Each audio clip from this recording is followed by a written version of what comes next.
What is going on, guys? The Difference is All Gaming with my review of Tokyo Ghoul episode 11. And this episode, it was actually pretty good. Now, besides from that one scene that was censored, this episode was definitely enjoyable, and I definitely liked it a lot. Now, the episode itself, it has so much action going on, and not to mention the torturing of Kaneki, that right there, which is so brutal. Jason is definitely one messed up guy, but we definitely learn more about him, and we see now why he is the way he is, because this guy, he is sick, twisted, and very demented. And we see that for some reason he's just punishing Kaneki for God knows what reason. But the episode itself, it starts off where we actually see Amon. He is fighting, these two people. I definitely remember them. I definitely remember seeing them before in last week's episode. And we see now that that Amon here, he has a new Quinque, and we all know that that motto, he left him one in his will, and we see that this Quinque, it is actually impressive. And of course, we learned the name of it in the episode, and it's called Kura. And so the fact that Motto had this, I do wonder why he didn't use it before, use it himself, because to me this Quinque, it is actually pretty freaking cool. But I will get to that later on in the episode. But we go back to the cafe where we have all the characters there, and of course Shu is back as well, and everybody is kind of against him going there because we all know he wants to eat Kaneki and not save him. But we have the old man here saying that it'd be much better to have Shu here as an ally than an enemy. And so of course Toka asks him how in the world is he alive, because from the injury you would think that he'd be taken out for a while. But it turns out he took Toka advice and he ate himself apparently. And I don't know how that worked, but now Shu, he is back and better than ever. And he actually said he tastes pretty good. And that right there, which is so freaking nasty. But then we go to Kaneki, who we see now was being tortured by Jason. And we see now that Jason, whenever he does torture somebody, he actually wears the hockey mask, like the famous serial killer in the movie Jason. So that right there would explain how exactly he got his name. But now go back to the CCG, because we see now that they were finally making their moves, because all the people that had lived in the 11th ward, they were now being moved out. So now they could go in there and strike. And so we see now that their leader, I guess, like the guy who runs the place, we see that he was very eager, to go to battle. And we see that when those men are in those vans here, we have Amon talking to his friend. Now I forgot his name, but him and Amon, they go way back, so you guys know what I'm talking about. But we see now that this guy, he was looking over this file of Jason, and we get a flashback of him, and we see why Jason is the way he is, because we see now that when he was younger and much smaller than he is now, he was actually tortured, in this same process, and to protect himself, he made this alternate personality. So that right there would explain why he's like this. And not to mention, when he broke free, he took those torture techniques, and now he is using them, and you see now that that he is definitely going a bit farther than where those guys did.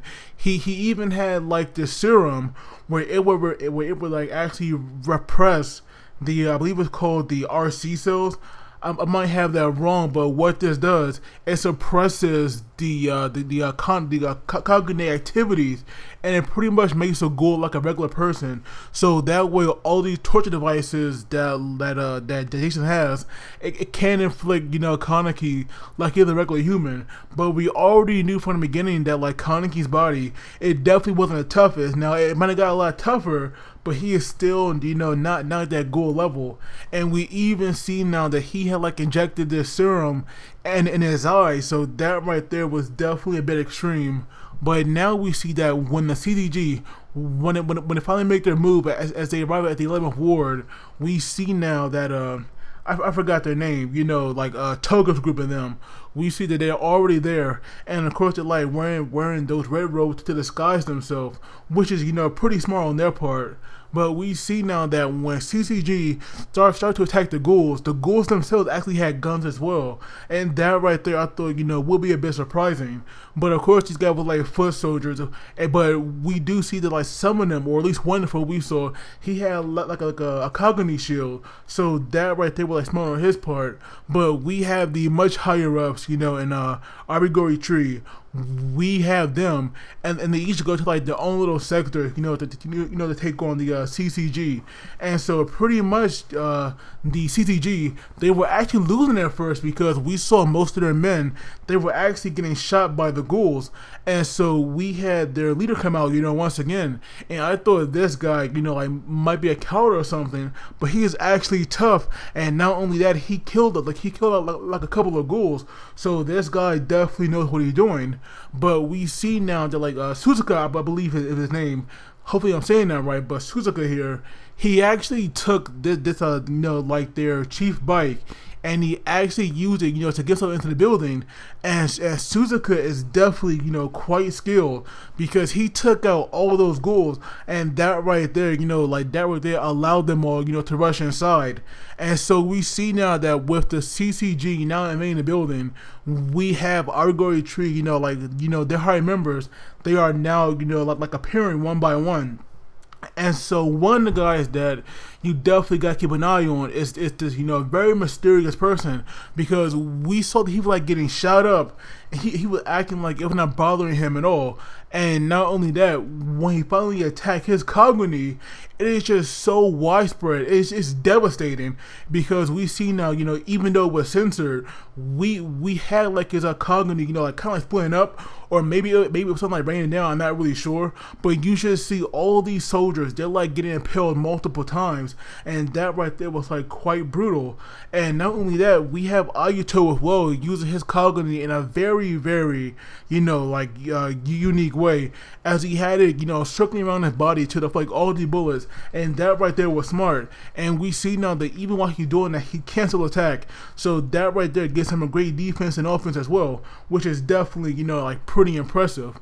And so while Amon was like dealing with these like other footsteps, I believe, we have him coming across Toka, because we see now that everybody from the cafe, they all kind of split up, and they're all going their own ways.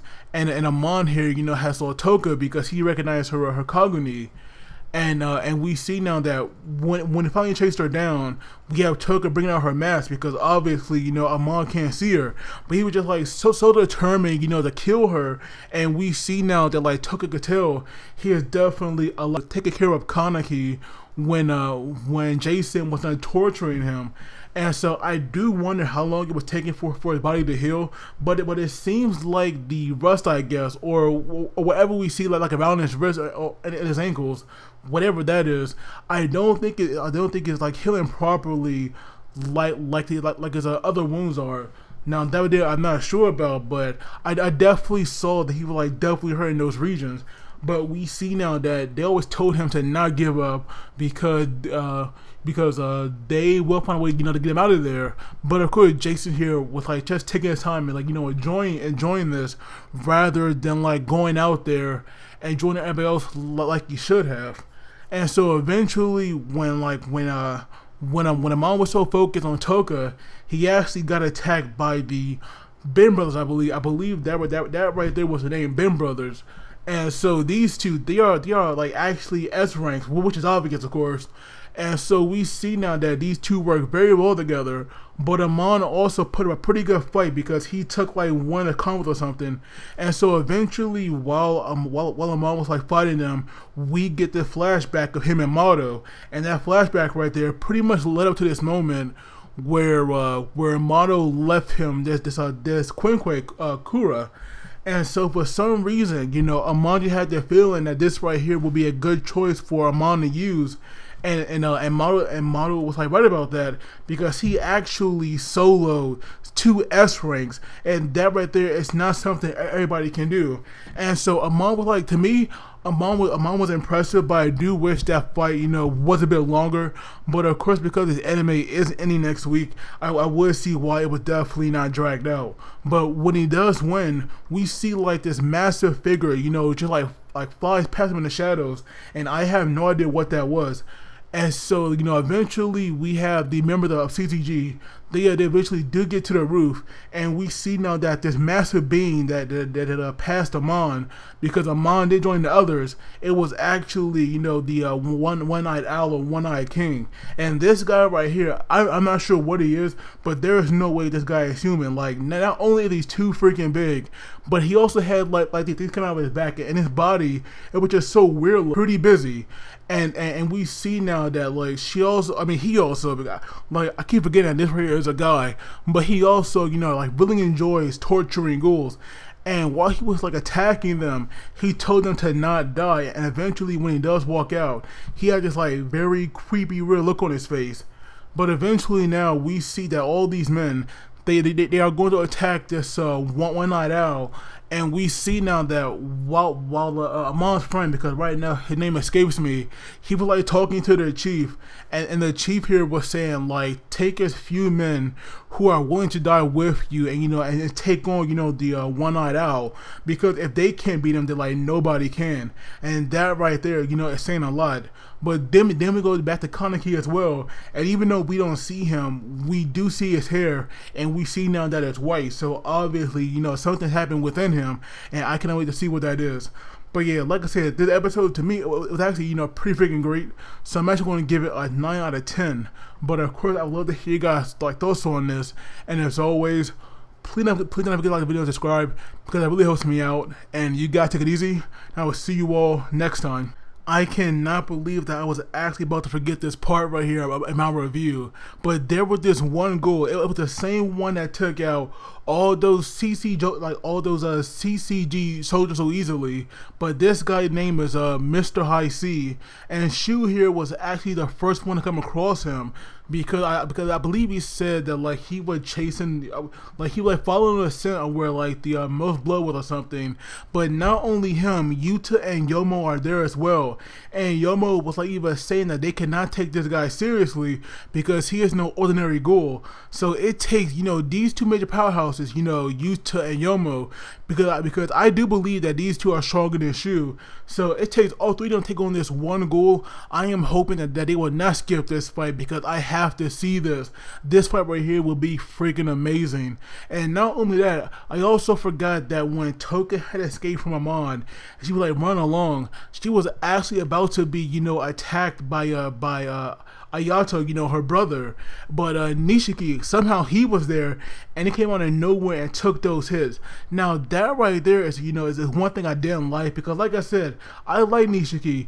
I want him to fight and not be somebody's punching bag. So hopefully like somewhere in the series he will step up, and he actually will get his time to shine. But Ayato versus Toka, brother versus sister, is one fight we're also getting as well.